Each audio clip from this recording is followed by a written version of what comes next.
జిల్లాకు ముగ్గురు మంత్రులు ఉన్నప్పటికీ కూడా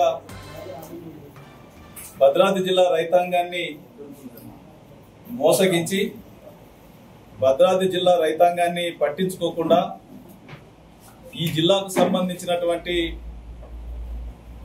ఖమ్మం ఉమ్మడి జిల్లాకి కాకుండా పక్కన ఉన్నటువంటి మైబాద్ జిల్లాకు సంబంధించి కూడా కంప్లీట్ గా మొత్తం మీద ఒక 10 లక్షల ఎకరాల ఆయకట్టుకు సాగునీరు అందించేటువంటి సీతమ్మ సాగర్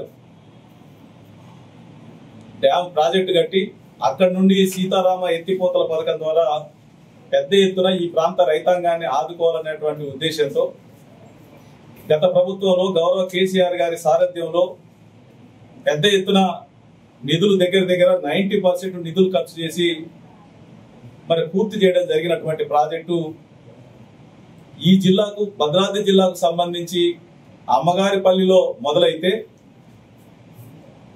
మరి ఈ జిల్లాకు సంబంధించినటువంటి రైతాంగానికి 1 ఎకరాకు కూడా సాగునీరు ఇవ్వకుండా ముగ్గురు మంత్రులు కూడా పోటీపడి ఖమ్మం జిల్లా రైతాంగానికి నీళ్లు తీసుకుపోతా ఉన్నారు సీతారామ ప్రాజెక్టు ద్వారా.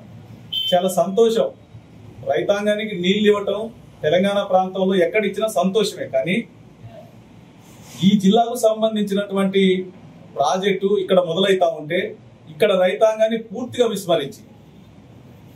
విస్మరించి ఏదైతే కావాలని చెప్పేసి వాళ్ళు పోటీపడి ఖమ్మం జిల్లాకు తీసుకుపోతా ఉన్నారో ఇది దుర్మార్గమైనటువంటి చర్య, దుర్మార్గమైనటువంటి కార్యక్రమం. దీన్ని పూర్తిగా బీఆర్ఎస్ పార్టీ ఖండిస్తా ఉంది.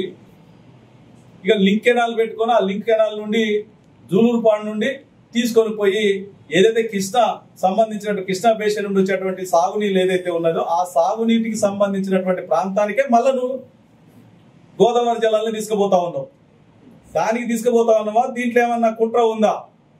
సాగర్ కెనాల్ లింక్ కలిపి ఆంధ్రోడికి నీళ్ళు ఇస్తా ఉన్నారా అని చెప్పేసి మాకు డౌట్ ఉంది. దాని ప్రజలకు మరి సమాధానం చెప్పాల్సినటువంటి అవసరం ఉంది. ఈ లింక్ కెనాల్ కలిపి సాగర్ కెనాల్ నుండి ఏమన్నా మరి అటు తీసుకుపోయేటువంటి కుట్ర ఏమైనా జరుగుతా ఉందా అని చెప్పేసి నేను అడుగుతా ఉన్నా. అందుకనే మేము చెప్తా ఉన్నాం, మీరు ఓపెనింగ్ చేసి అడావుడు చేసి ప్రజాధనాన్ని దుర్వినియోగం చేసి మంత్రులు హెలికాప్టర్లు వేసుకొని తిరిగి 1 ఎకరాకి కూడా సాగునీళ్ళు ఇవ్వలేదు. దానికి సిగ్గుపడాలి ఈ కాంగ్రెస్ ప్రభుత్వం అని చెప్పేసి మరి మేము ఖండిస్తూ మరి ఈ ప్రభుత్వానికి పిండ ప్రదానం చేస్తా ఉన్నాం. 30వ తారీఖున జిల్లా వ్యాప్తంగా పెద్ద ఎత్తున యావత్ జిల్లా భద్రాద్రి జిల్లా వ్యాప్తంగా పెద్ద ఎత్తున కార్యకర్తలు, నాయకులు, మాజీ ఎమ్మెల్యేలు, ఎంపీలు అందరూ పెద్ద ఎత్తున కదిలొచ్చి పూసుగూడెంలో ఏదైతే శంకుస్థాపన ఓపెనింగ్ ఏదైతే చేసిరో ఓపెనింగ్ చేసినటువంటి శిలాఫలకం ఏదైతే ఉందో దానికి ఈ రాష్ట్ర ముఖ్యమంత్రి గారి ఫోటో మంచిది పెట్టి దానికి మంచిగా దండేసి ఆ సీతారామ ప్రాజెక్టు కెనాల్ ఏదైతే పోతా ఉందో దాంట్లో పిండ ప్రదానం 30వ తారీఖున పెద్ద ఎత్తున చేస్తా ఉన్నాం. నిరసన కార్యక్రమం జరుగుతాం. మారెళ్లపాడు ట్యాంకు సంబంధించి మరి ఆనాడు నేను గౌరవ ముఖ్యమంత్రి గారిని ఈ ప్రాంతానికి నీళ్లు ఇవ్వకుండా ఉంటే ఎట్లా ఉంటుందని చెప్పేసి మొట్టమొదటిసారిగా దీనికి నీళ్లు ఇవ్వాలి అని చెప్తే ఇక్కడ ఇచ్చిన తర్వాత మిగతా దాన్ని కూడా పూర్తి చేయాలని అంటే తక్షణమే ముఖ్యమంత్రి గారు వెంటనే మారెళ్లపాడు ట్యాంక్ శంకుస్థాపన చేయడం జరిగింది. నేను వచ్చి మంజూరు ఇచ్చిన తర్వాత అట్లాగే ఇల్లెందుని విస్మరిస్తా ఉన్నారు, అశ్వరావుపేట విస్మరిస్తా ఉన్నారు. అట్లాగే చెండుగొండ అయితే చెండుగొండల రైతులకి కాంపన్సేషన్ ఇవ్వకుండా ఇదే కెనాల్ మీద కాంపన్సేషన్ ఇవ్వకుండా రైతులకి టెండర్ కూడా పిలిచిపడేసారు. అంటే దేనికోసం? కమిషన్ కోసమా మీరు టెండర్లు పిలిచేది?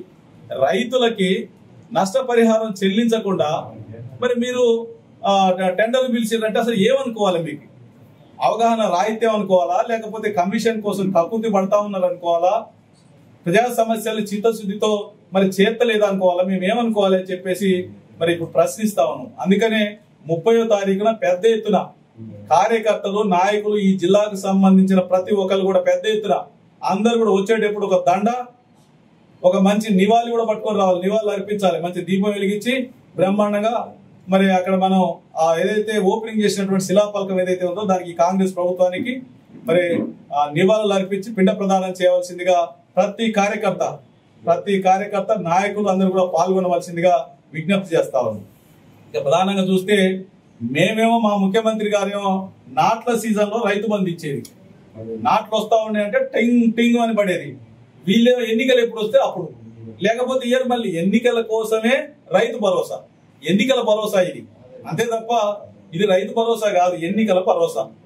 ఇప్పుడు ఎన్నికలు వస్తే రైతు భరోసా అంటారు, ఎన్నికలు రాకపోతే లేదు, మళ్ళీ పట్టించుకునే పరిస్థితి లేదు. దాన్ని కోసిన డబ్బులు వెళ్ళమని చెప్పేటువంటి ముఖ్యమంత్రి దౌర్భాగ్యం అనుకుండడం అనేది. ఇంత దౌర్భాగ్యంగా ఎవరన్నా మాట్లాడారు ఎక్కడన్నా?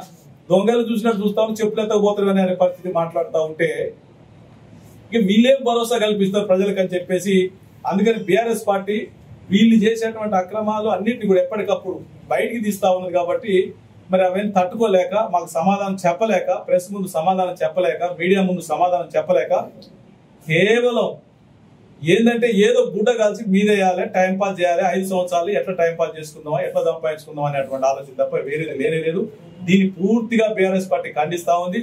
రేపు 30వ తేదీన పెద్ద ఎత్తున మరి బీఆర్ఎస్ పార్టీ కార్యకర్తలు, నాయకులు మరి చలో పూసుకూడమని చెప్పేసి పిలుపునిస్తా ఉంది జిల్లా పార్టీ. దానికి మీరందరూ సిద్ధమై రెడీ అయి రావాలని చెప్పేసి కోరుకుంటూ సెలవు తీసుకుంటాం.